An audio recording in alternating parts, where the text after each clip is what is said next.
Hello, time travelers. Welcome to the Aging Journey podcast, an actual play podcast where we go back in time and play RP games themed around time and growing up in a variety of systems.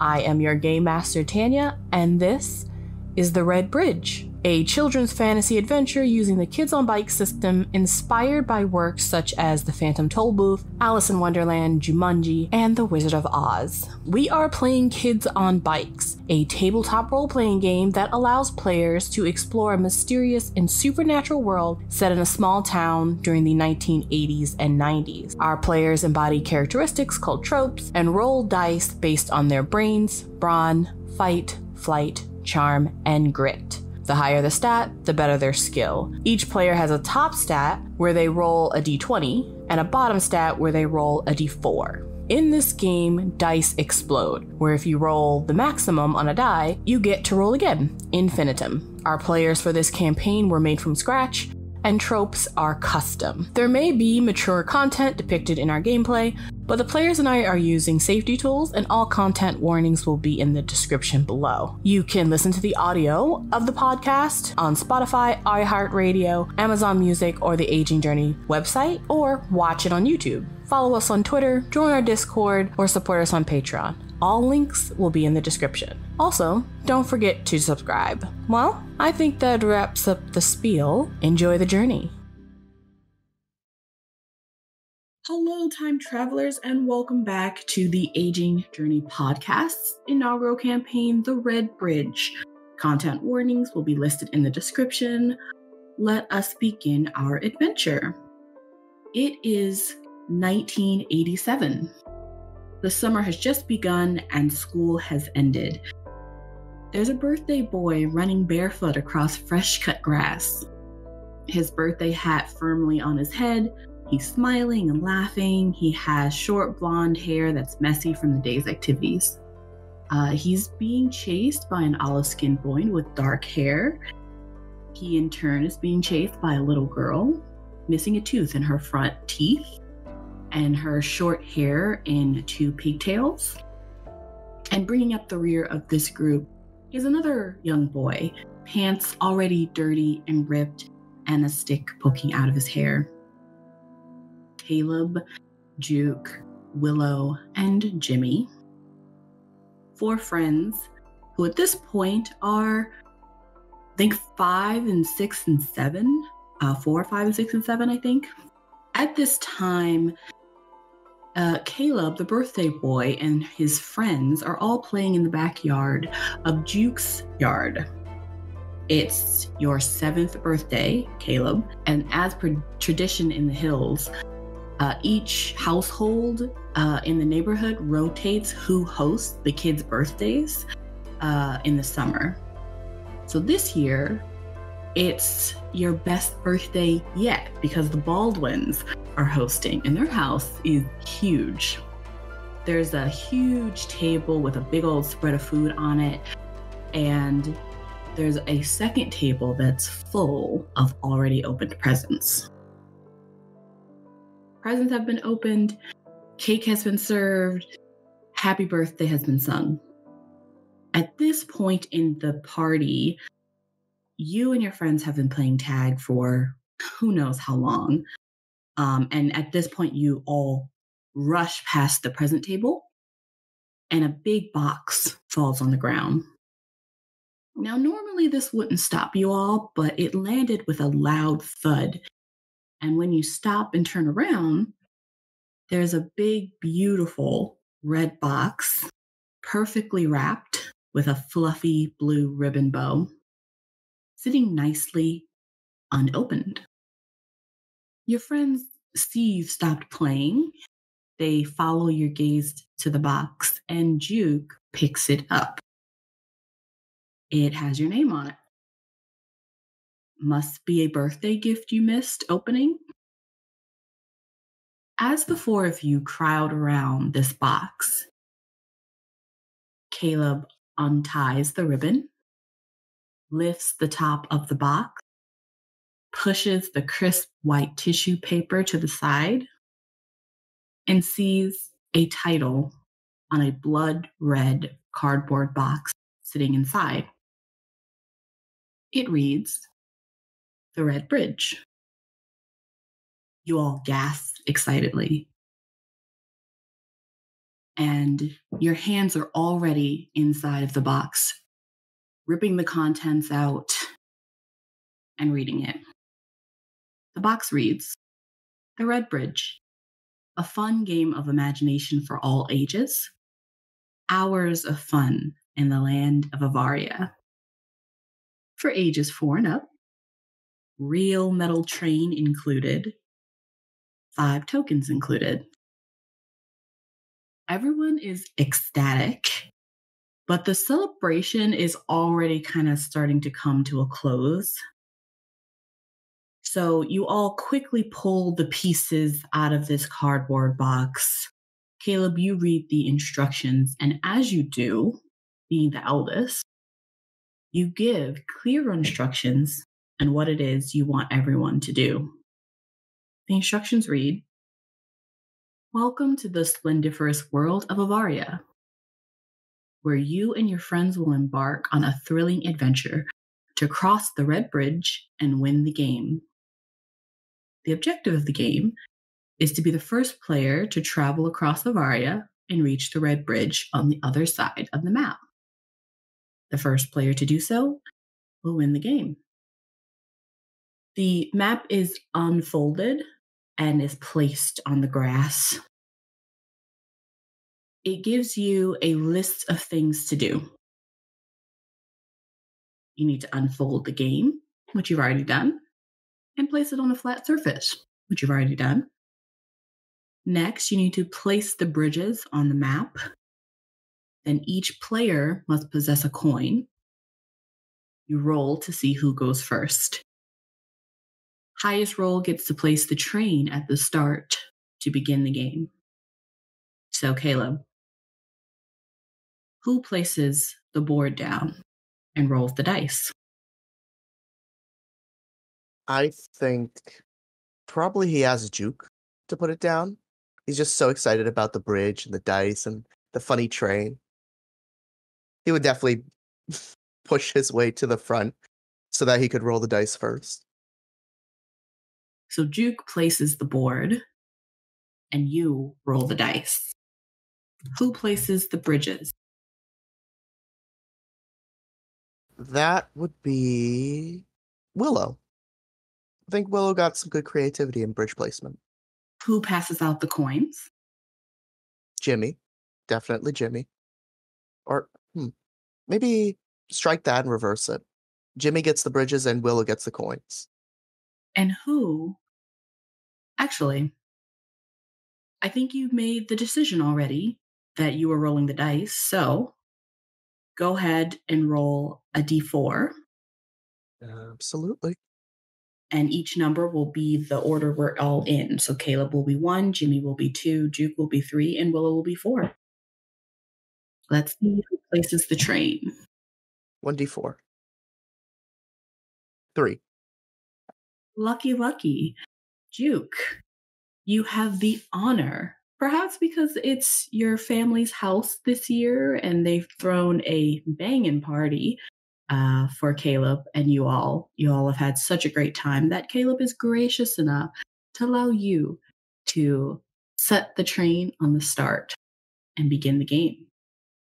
Juke, as you place the train on the board, the air around you all stills. The laughing of the other children and neighborhood parents quiet down to a whisper, and all time around you stops. As each of your eyes close to just naturally blink, one by one, you all blink out of existence. Juke and Caleb, you both bolt up out of your beds. It is about 3:00 in the morning, the day of the Crabapple Harvest Festival. You're both confused, drenched in sweat, and bewildered at this being the 100th time now you all have had this dream. As you wake up, you're even a bit disoriented, wondering if you're still in 1987. But as you look around, you're both in your rooms, and you realize that you are back in 1996. But this is no ordinary dream you two are having. Specifically, Caleb and Juke are the only ones having this dream. You guys have been having this dream since the heist, and you've had it every night. It's as if you are there again. You are feeling as if you are reliving this memory, and it feels too real to be a dream when it's happening, which is why it's so disconcerting. As you both come back to yourselves, a whisper, perhaps it's in your head, or perhaps it's something else, sort of floats on the wind of a name of a place you haven't heard for a very long time. Varia. So it's been like several weeks, almost like a month, since the caper of the Silver Creek Orchard, where everyone completed a successful heist, and you all got some strange items from the huge warehouse at the back of the Crabapple Orchard. Willow, you got 4 coins, although you kind of declined to share your discovery with your friends. You also took a bite of a green apple, as well as chucking the remainder of that green apple into a bottomless pit.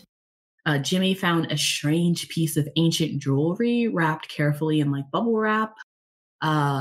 Juke, you held onto your end of the bargain. You got everyone in, you got everyone out without getting caught. But you did see Mrs. Yoon there, making her rounds in preparation for the festival. And then finally, Caleb, you found a mysterious obsidian puzzle box that resembled one you already own. You also learned that there's going to be a new batch of apples, which should be ready for everyone to try by the Harvest Festival, which is lucky because that day is today. So before we hop into present day, which is the festival, I want to discuss what happened over the last couple of weeks. So, Caleb, at the end of your birthday day, Michael said that he had a gift for you, or he would, after work, he would do something with you. So he takes you to go see, maybe Escape to LA, which had come out that year. I don't know when it came out, but we're going to say it came out in that summer. You guys enjoyed Totally accurate, down to the last historical moment. Yeah, you guys enjoyed like a bro movie together. You had a strange day, obviously, for your birthday, but it wasn't that bad. You've had worse, but you also had better, probably. In the weeks leading up to today, you haven't been able to open the second obsidian box. I'm not surprised. Oh boy. But you have been able to go back to Grouper and give him all of the things that you were able to grab, whatever you didn't give to Willow and Juke and Jimmy, if they wanted something. Grouper was first a little annoyed when you produced like just stuff and not the whole box. But one of the things you did grab was a pack of what looked like books, saran wrapped. And they turned out to be a pack of comics. And they turned out to be a pack of vintage comics. So he quickly forgets about the rest of the stuff. And then Juke, your stepmother, receives a letter about 2 days after the heist. It's an invitation to the Harvest Festival Committee. She has been going to meetings this last month, helping to prepare for the festival. Helen is doing well. She's actually very excited for the festival. She's a big fan of going every year. And this year will be a little bit different. So she's both very excited and sad because your sister won't be there this year. So she's been clinging to you a little bit more than usual. But she's very excited to go to the festival specifically so that you two can hang out since your sister's no longer here for the summer. Caleb and Juke, you two have been having this disturbing dream every night since the heist. So I need to know a couple of things. At one point, or at some point, do you either meet up or see each other or call each other, or do you at some point wonder if other people are having a similar dream? And do you find that out and tell each other about that? Not for Caleb. I think he just thinks those are nightmares.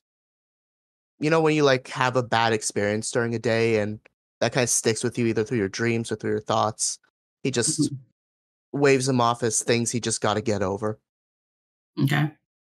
I guess a question for Caleb is, do you think that we would hang out much in the interceding time? Yeah. Where did you guys leave your relationship? I guess is a better question. After the heist, when you are all there and you're about to part, do you look at each other and think perhaps we should hang out again or no? Oh yeah. Absolutely. Juke's like a good school friend. So Caleb would try to hang out with him as much as he can. Yeah, I think Juke had fun during the heist, and felt like I think I feel like proud of doing the job well, Bad cracking the influence for the win. code. Still hasn't realized that that Beth was completely right and that Caleb was fully the bad influence in this scenario. I think coming out of that, like when we're leaving the park, even probably Juke's like all smiles, probably like looked up at Jimmy and like almost said something to Jimmy and like immediately became awkward, looked at his shoes and like went over to Caleb instead. Dude, I'm such an amazing friend. I'm bringing people together through crime. This is the best. That's definitely the best way to mend friendships. There you go. But yeah, I mean, I think if we were just like hanging out, like at the food court at the mall or something, just sort of like nothing really happening, boring afternoon, then I would probably like just like there's a long silence, slurping the orange Julius and be like, so I've been having these like crazy dreams about like when we were kids. You have to speak up, man. Like, I have no idea what that means. I guess it was like the train, like when we saw the train in the warehouse, you know, a couple weeks ago. Then I've been having this dream about like some game with a train, like a little train, not the big train. Ooh. Caleb is just avoiding eye contact. That is not a sentence you want to say to him. Um, that's crazy, man. Like, what, you had a dream you were on the train or something? Why No, am I nah. getting all like greaser? Caleb's slowly morphing into a teen from the movie Greaser. Simple. Nice. Hey. Hey. So I think then, yeah, met with that kind of wall, Juke is probably just gonna drop it. Like, be like, yeah, no, it's nothing. Okay. Let's say you guys have that conversation probably like, you know, a couple of days or a week after a heist. But at this point, let's say, you know, 3 weeks later, you both are still having that dream every day and you're hanging out again.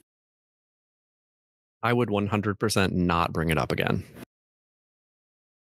Caleb? Do you know what Caleb thinks about this dream? If he can avoid it, he'll avoid it. I think at that second meeting or the second time you guys hang out, probably later, although there won't be any words said, I think there will be a tension in the air that might be difficult to ignore. So let's do an opposed grit between both of you. So Caleb, you roll your grit, and Juke, you roll your grit, and see what you both see into each other. I will say, if it helps, Juke can probably tell Caleb knows what he's talking about. He just doesn't want to exactly speak out about it. Just Okay. a little heads up on that. I have a D10. No, why do I always type D20? That's a 1. You see into his soul. He's a scared little boy. Oh my God. Also a 1 on my D20. I was gonna say, well, there's no way you could not mute that. I am gonna take this. I'm gonna interpret this as you both are obviously holding something back from one another, and you not only can you see it, the very reason you guys are hanging out more is honestly because I think you both realize that you are 100% having the same dream, but are refusing to talk about it. Do you think we get into trouble intentionally to avoid talking about it? Oh, absolutely. Caleb's a bad influence once, he'll be a bad influence again. We are sneaking into the backside of the mall. Yeah, especially if you're meeting in the mall. So let's go with that. Let's go with, it is quite clear that you guys are going through some things. And instead of talking it out, you're just going to get into some things you shouldn't be getting yourselves into. And luckily, Caleb is very familiar with the backsides of the mall.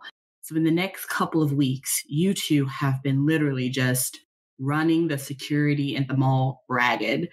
You guys have kind of become total misfits. You've had your parents, they've been called several times, and it's just no. Yeah.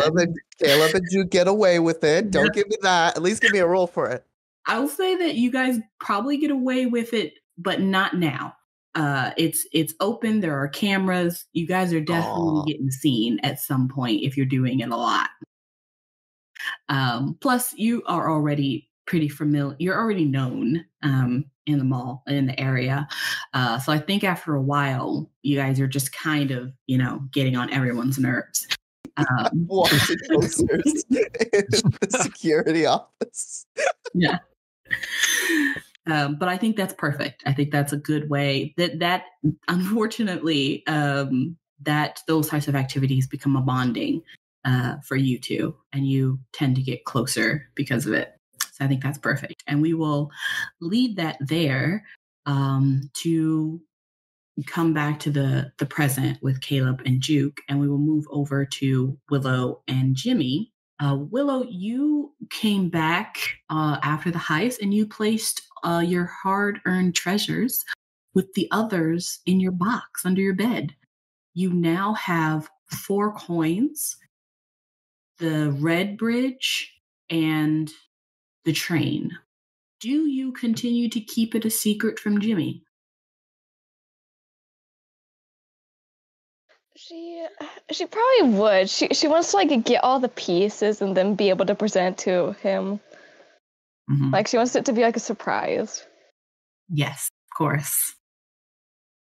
Jimmy, you were given one little item, but it was wrapped in bubble wrap. And you ripped it open when you got home and found that it was just a little old amulet. It's made of a soft metal, maybe pewter, maybe soft silver. It's kind of weird and kind of creepy, but you're not really sure what to do with it.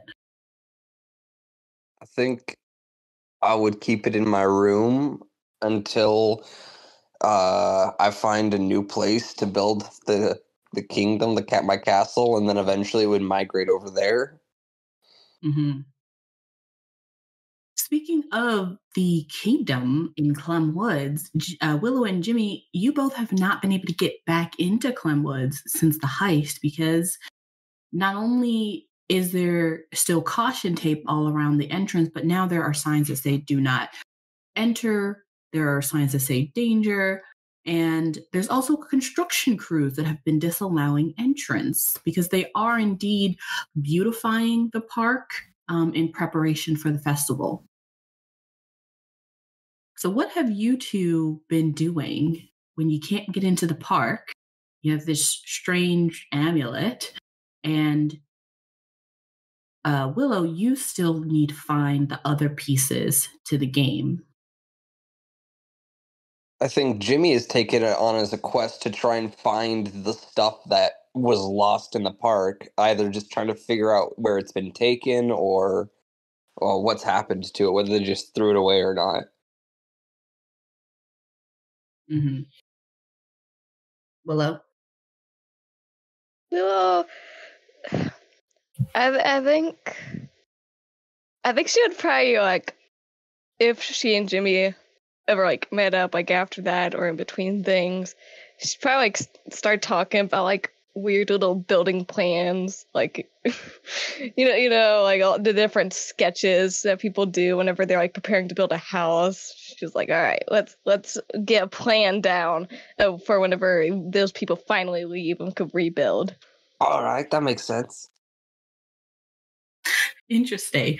So you're wanting to upgrade the shack that was the treehouse that was built. We gotta make sure it doesn't get taken down again, so we gotta build it better. Defenses. That actually makes sense. Now, Where can we get a guard dog? I have Hershey. Hershey can be a great guard dog when he isn't being lazy. Oh. Do you think all that stuff gets stolen? Probably. But he tries. Well, that's all you can do. where would you guys go to find materials for this new treehouse?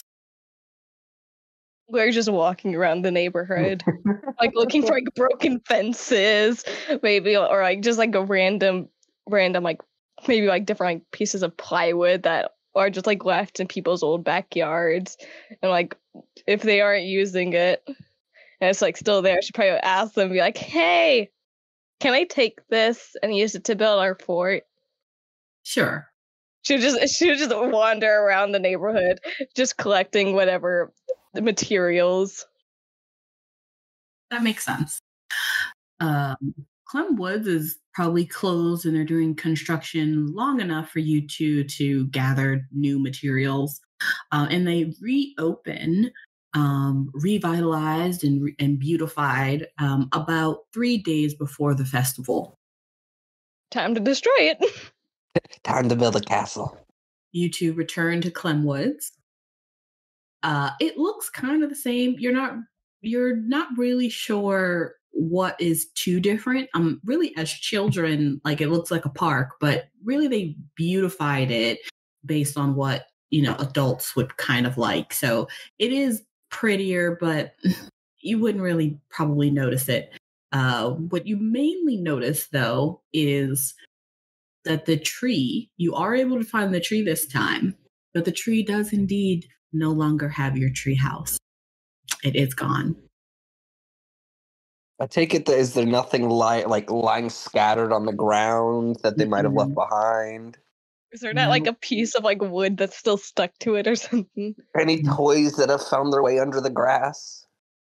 Nope. In fact, there is now a sign that says, "Please do not build things on the trees." Okay, so Council of War. Are we building our castle here? Because if we do... We gotta move further. We gotta hide in the darkness and wait to attack. Okay, all out war. I don't know these guys, this invading force. I don't know if we can take them. We'll have to try. Okay. We can go across the little stream that's further away. She's like, we have to move. We should move further into the woods so they're less likely to find it and take it down again. Let's find a new kingdom. Makes sense. You all remember, Jimmy, I will say you probably remember at least how you walked further down and you got basically to the other side of Clem Woods and then turned around. So you probably could find a spot that's well off of the path that's been, beautified. And hopefully if you guys put it either for far enough back in the woods, perhaps they won't see it. So let's see what this looks like, this new bridge or not bridge, but this new building that you all are kind of making. Willow, it's been a while since you have made things and you still can't use tools. So how are you all putting this new shack together? Caleb, can I buy some tools off you? Oh, you're gonna use tools? You're just gonna be your Yes, parents' tools? absolutely. Interesting. I mean, even though she's not allowed to, doesn't mean that she has to follow the rules. Caleb pulls a hammer out of his bag. I like that mentality. Okay. So I will say that if you are borrowing tools or buying tools from Caleb, that's fine. However, both Jimmy and you will need to figure out how to use those tools to put them together yourselves. I'm sure we could figure it out on our own. How do we use hammer? Hammering. Let's have both of you roll brains. We're gonna have to make the DC 6 so that it's like usable. It is a treehouse. I mean, it's pretty simple. I mean, they're bound to have seen someone do it before. Mm-hmm. Okay, let's see. I might want to take back my statement. I don't know if the hammer should belong with Willow and Jimmy. Oh.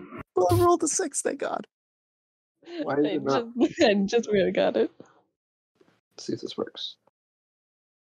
Oh. 8. Well. Surprisingly, over the years, perhaps with the plan, Willow, you've put together, and perhaps Caleb, you understand that it would have been, dangerous to give them tools without at least showing them how to use them. So perhaps you did them a quick little, crash course on how to use a hammer safely. Fingers not below the nail. Got it. And you guys are actually able to build a cute little tree house, big enough to hold, you two, around a tree that's much smaller than the original one you had, but it needs to be, back in the woods, and it needed to be a little bit more hidden. So it is more hidden in its new location. But you now have a brand new and a little bit more sturdy tree house. Yeah. Now we just gotta add the hazard to it. That's true. And we gotta get our treasures back. I still don't know where they took them. I will say you can assume that they just threw it away. I mean, it's a construction company. They certainly didn't keep those things. They didn't care about them. This is public property that is owned by the city. Yep. How dare. Well, there goes his army. How does that make you? Soldier man. How does that make you two feel? Did you both have anything there? Willow, you had your really important stuff under your bed, but Jimmy. Jimmy's disappointed. He liked all his stuff that he had there. Like, he had a bunch of army men, some toy swords and knives that he had accumulated, like an old train model that he had, a few other things that all just found their way to the treehouse. Was the colonel there? Yeah, I would think that the colonel was there. Okay. Jimmy, when you find out that all of your things, including the colonel, which probably reminds you of the memory of when you used to be at the orchard when you were younger, do you tell Willow about that experience? I think so. Especially since she's now been to the orchard. Do you tell her about the conversation you and Colonel had? I think he tells her up to the point where he got caught and then doesn't go into it after that. Okay. So let's play that out. Okay. Jimmy, you find out that Colonel has been probably thrown in the trash. You have no idea where it is. And you're probably with Willow at the treehouse. Well, have you seen Colonel Lemming? No, I didn't see him at all whenever we were searching the tree. Oh no! Do you think they took him away? They probably did. Oh no! He was my last faithful soldier. He was Oh here no. from my other kingdom in the orchards. Maybe we can find him. Maybe they dropped him in the woods somewhere. I hope so. He helped me out a lot. Last mission there, he was vital. How? What'd he do? Oh, he gave me the advice I needed. It was pretty crazy. It was a crazy night. What happened? I mean, it was business as usual. I got into the woods, the orchard woods there, and was just hanging out. And then I saw the security lady there. She had been talking to someone, and so I counseled my soldiers. And Colonel Lemming was odd, but you know what? No more than usual. And then eventually, I tried to see who she was talking to, and she saw me, and yeah, it did end well. Oh no. What advice did he give you? Was it helpful? I think so. I don't remember it too much. Jimmy, I will say that he essentially, you wanted to get closer and maybe even go inside of the warehouse, and he was telling you that you needed backup, you needed help. This is a bad idea. But also, do you tell Willow about the apple you found and how perhaps you at the moment didn't realize the connection? But I think when you guys are talking about it, you would realize it now that there was something that happened with the green apple that was in your pocket. Hey, wait a second. There was green apples then too. You remember the apples that you ate Yeah. and how they were green and different than the other apples? Yeah. Well, there was apples back then too. I had found one on the ground. It was all green and shiny. Ooh. And Did you try it? No. I wanted to keep it. And it was cool. It was very shiny and pretty. Got a little creepy though. It melted right on the ground. It melted? Uh-huh. Kind of like when you leave one out for way too long and it gets all squishy, but like in minutes. Wow. Yeah. Those apples were out fast. I guess so. You ate one, right? Yeah. Oh. Willow, it's at this moment, probably as Jimmy is telling you all of this about the apples, that you also begin to kind of think of the dreams that you've been having, dreams that are very strange because they seem to be both a dream and not a dream. And you haven't attributed that to anything that has to do with the orchard or the apples.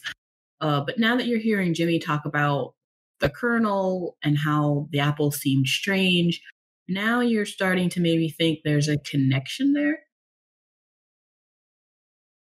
Between what dream? The dream you had in your flashback episode. I don't see no connection in that. I'm sorry. But what happened in there does not really correlate to anything else besides the train. Well, it does correlate to the train, but it also correlates to the strangeness that Jimmy is talking about. He's talking about speaking to an inanimate object.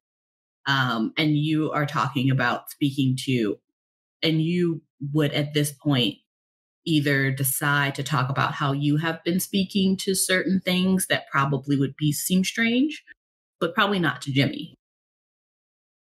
She kind of like looks down, looks around, and looks at him, and just like points at him. Wait, so you talked to the colonel? Yeah. We had a good council of war. Okay. What? Has he talked to you before that? I guess not in the same way. I I guess it was different. A lot of stuff was going on though. Yeah. Yeah, that is weird. Was it a dream? No, it wasn't a dream. I've been having strange. I can't tell if it was a dream or not, but You remember the train in the, what was it, the warehouse? Yeah. I remember seeing it in a dream before. I think it was outside my house and stuff. And Really? yeah. And then I walked to the park, saw the old man that's usually there, and there. Oh my gosh, there was a tiny bunny. You would not believe it. It was so adorable, and it said my name, but it wouldn't really talk to me. It spoke to me, but it wouldn't really talk to me. This was a cute, dream? though. I have no idea. Oh. Well, I had a dream about the train too. You had a dream about the train too? Yeah. What? I dreamt that a little while back, and I was actually going to try and see if I could sneak and see the train anyway before Caleb said that we were going to, so that worked out. But I dreamed about like smoke billowing from the stack and it moving and whatnot. Oh. That sounds kind of boring. Yeah. Definitely not as interesting as a talking bunny. Yeah. I named it Midnight, but then I hopped off. Was it a black bunny? Yeah, it was like a very black bunny, had yellow eyes. It was so adorable. It let me pet it. It was super soft. Aw, that's cute. I wish you could have met him. He was so adorable. It's hard to He had such a cute little voice too. It was like so high pitched. You two share these experiences. And from this conversation, you get two main things. Either there's something strange happening to you two, which is, that doesn't make any sense. Or there's something weird with Clementine Park, because Willow, that's where you met the bunny. And there's something weird with the orchard, because Jimmy, that's the only time you've been able to hear the Colonel speak back to you. So we will move forward unless there's anything anyone wants to clarify. So this is just you two having a conversation together, and then Caleb and Juke having a conversation together. At any point, if you all would have like come together before the festival to basically like kind of information dump of like your experiences, you can do that, or you can keep them separate. Like, so Jimmy and Willow really sharing experiences and Caleb and Juke more sharing experiences. And then you guys don't really get back together in the 4 weeks, or at some point, maybe later in the weeks, you guys can decide to get back together and things come out. But anything that you think you want to share with another player, you're going to have to make that decision now, because once we come back to present day, any decisions and discussions that you do know will kind of carry on. So we won't do that retroactively. We're pretty committed to sharing experiences.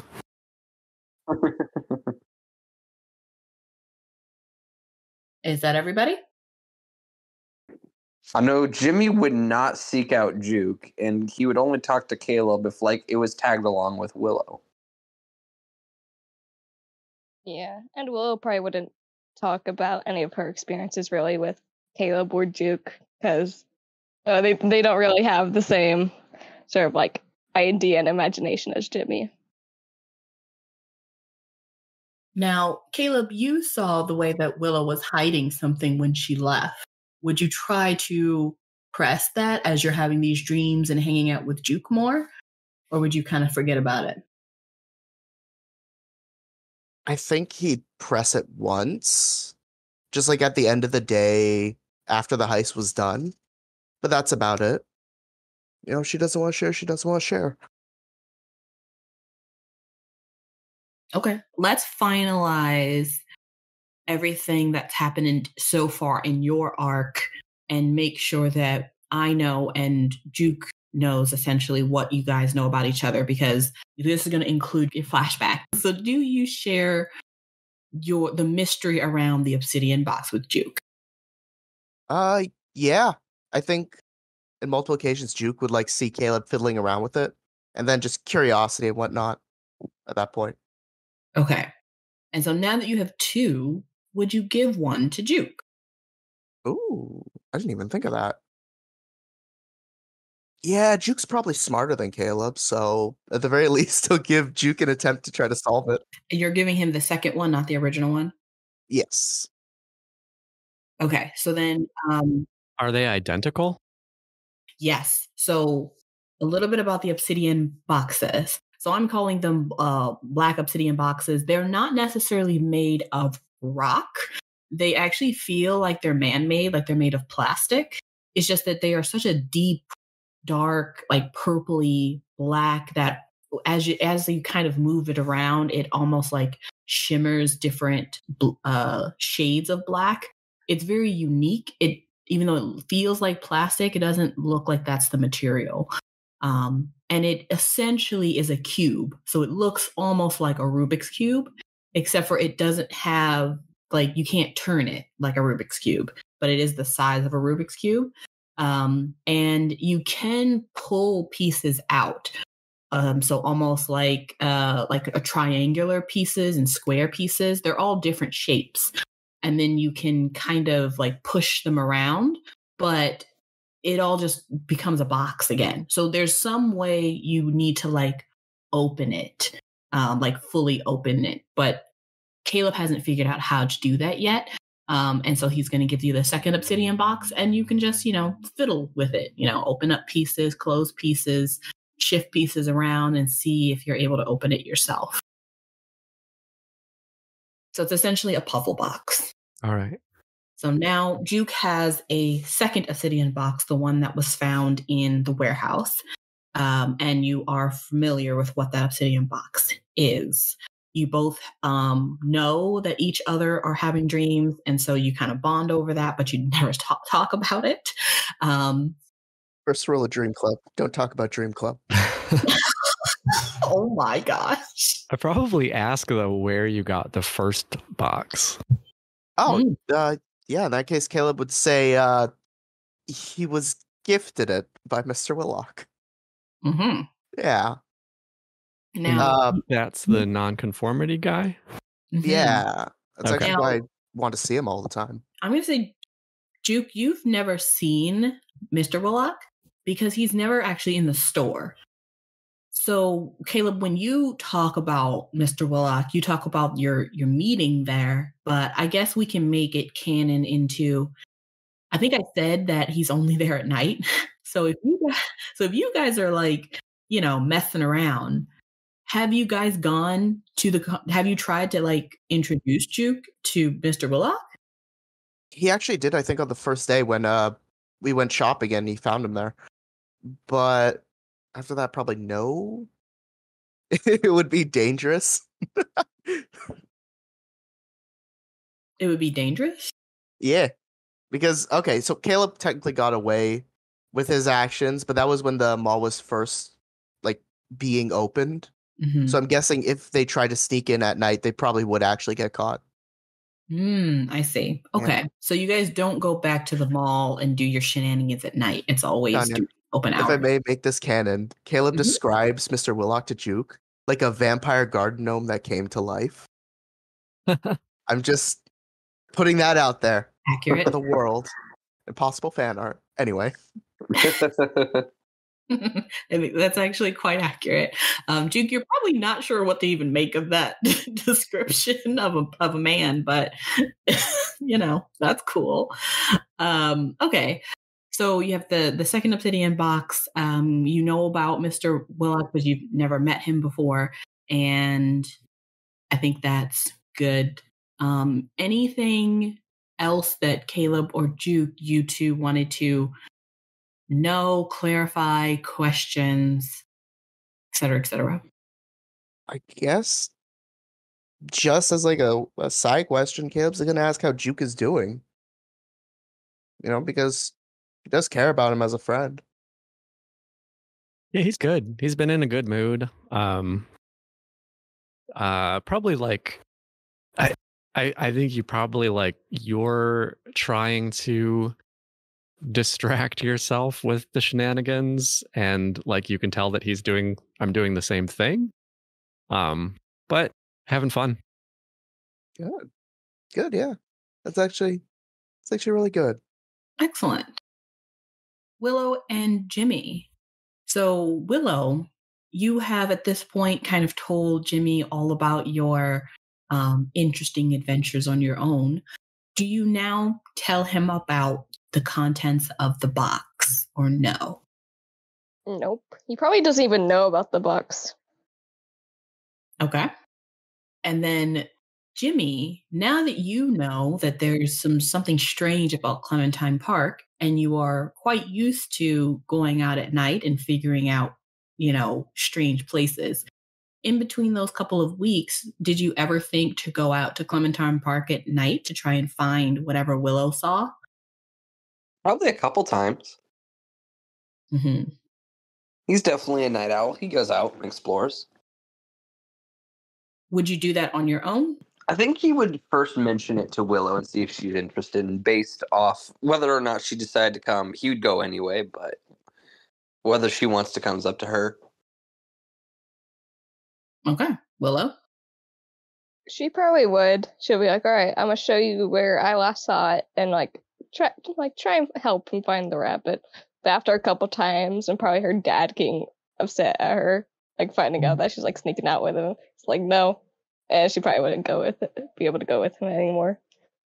Okay. Let's say you guys go back to Clementine Park a few times and you don't ever see the bunny again. And then Jimmy, you go back afterwards after Willow has been, berated by her dad a couple of times about not going out by herself or even with you at night. And then you also go a couple of times and you still don't see anything of strange. And we will make that kind of like canon moving forward. Okay.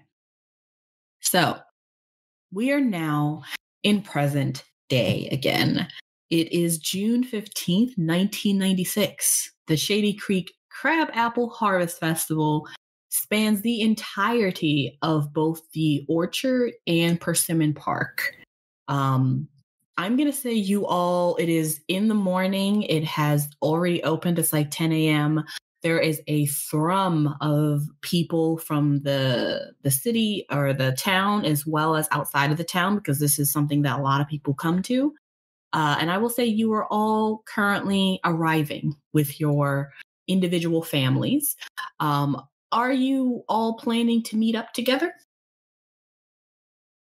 I mean, if Willow saw them, she'd probably go over to either Jimmy or Caleb if she saw them to try and hang out. 100%. Yeah. Caleb would spend the festival with Willow and Juke. Jimmy could tag along. He's all right. If you wanna. Okay. I will say, just from the nature of this being a town festival, and you all know you all are going to be there because your families always go every year, it would make sense that, Caleb and Willow are going to go together. Jimmy and Willow are going to go together. Juke and Caleb are going to go together. Therefore, you're all going, you're all going to hang out together by proxy. Guilty by association. Yes. So let's say you all decide to, be like, okay, when we all get there, let's meet up somewhere. So I will kind of describe that this is a huge town festival that takes up the entire park. So it is pretty awesome, but it's also pretty large. So you'd kind of have to have a meeting spot, because it's just coming in together. You wouldn't be able to immediately meet one another. This is the biggest events of the year. And this is when the town kind of explodes the population because people come from outside.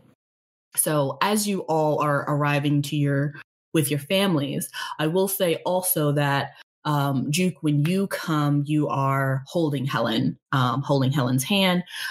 So just keep in mind that Juke, as you make the decision to go and meet up with your friends, you'll either have to bring Helen with you, or you will have to make sure that your brother or your dad is available to take Helen. So as you all kind of arrive, you all can immediately kind of smell like cotton candy and tart pies and popcorn. There is literally crab apple everything. Chocolate covered crab apple, candied crab apple soda, crab apple ice cream, funnel cake with crab apple syrup, crab apple rings, crab apple There's literally everything is crab apple flavored. Thank you for making me hungry. It's kind of like entrancing and disgusting at the same time. It just make the tables out of crab apples at this point.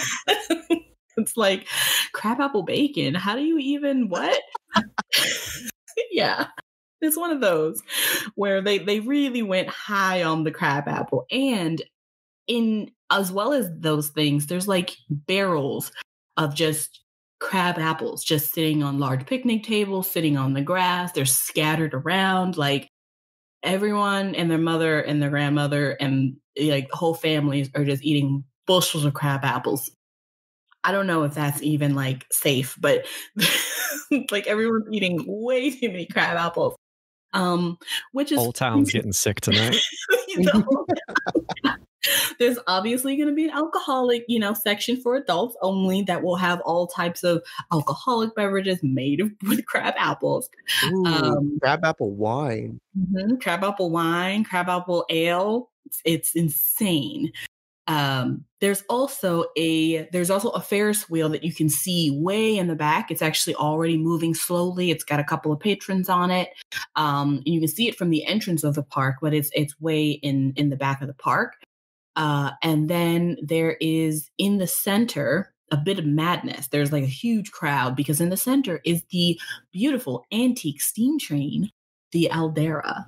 It has a little velvet rope, all the way around it. And it has like a little area for entrance to make sure that only a couple people go in at a time. It has a whole bunch of signs of like, please don't touch, the brass finishes, et cetera, et cetera. It has like a little plaque that explains like when the Aldera was, commissioned, when it, how long it ran here in Shady Creek.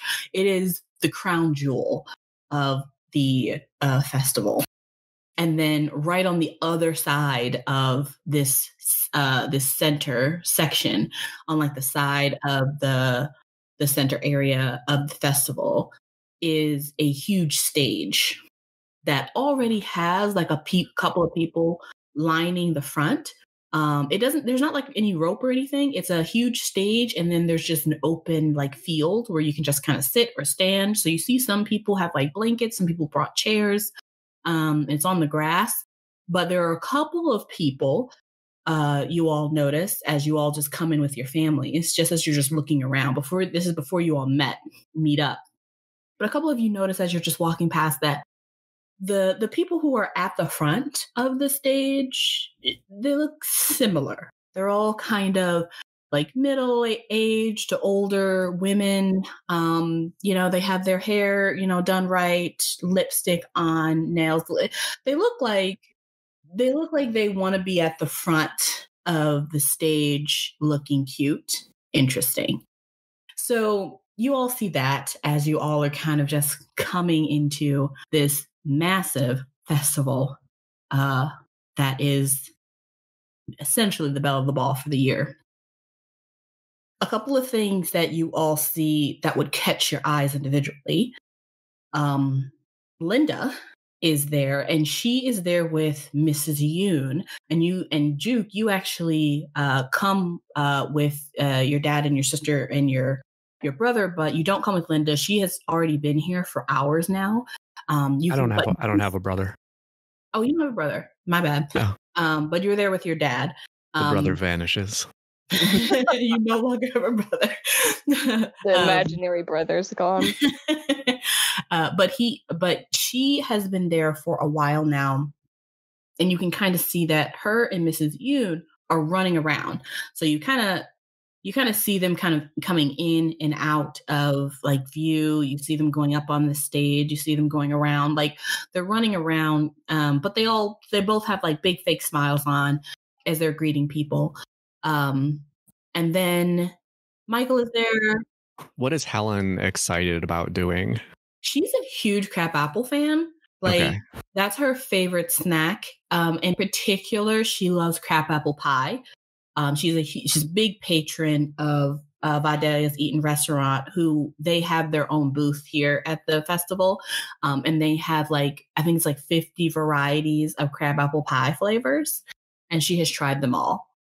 All right. So she probably already has the oversized crabapple festival t-shirt that she got on the way in and crabapple shaped balloons. Oh yeah. She's a crabapple shaped balloons. That's canon. She's pulling you towards her favorite stalls, which are mainly food flavor. So you do have to be careful with Helen because she is a bottomless pit. She can put away some crabapple confectionaries. So right. Is that where Willow threw the apple? Is it just straight into her stomach?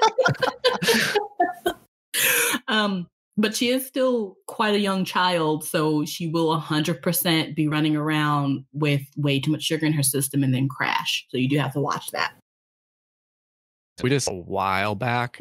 Is there some kind of battle of the bands thing that Juke would have signed up for? There is a little sheet next to the stage that gives you the events for the evening or the day throughout the evening. Now, this is a 4-day festival, I believe. Okay. So this is the first day. It's brand new, opening. And so there will be a sign up.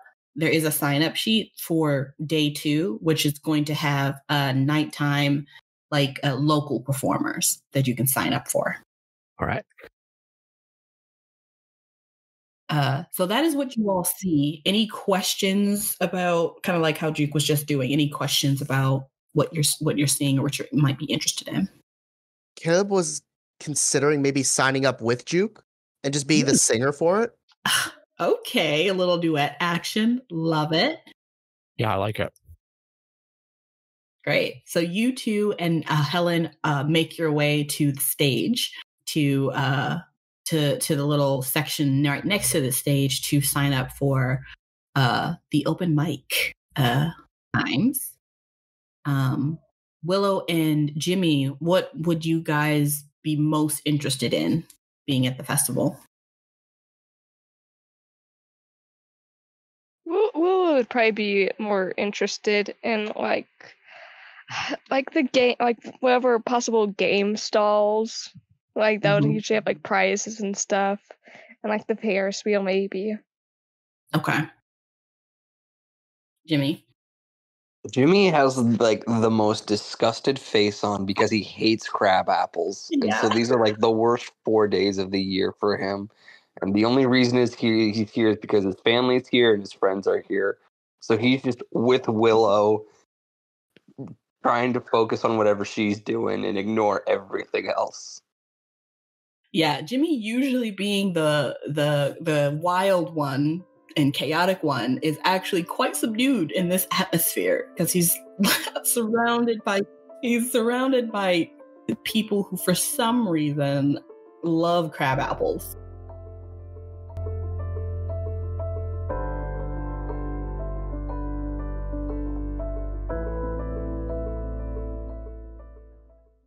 Thank you all for listening. We hope you are enjoying the campaign. Don't forget that you can listen to the podcast on the Aging Journey podcast website, Apple Podcasts, iHeartRadio, Spotify, Amazon Music, and YouTube. Links will be in the description below. Don't forget to follow or subscribe. You can also support the podcast on Patreon or join our Discord. Enjoy the journey.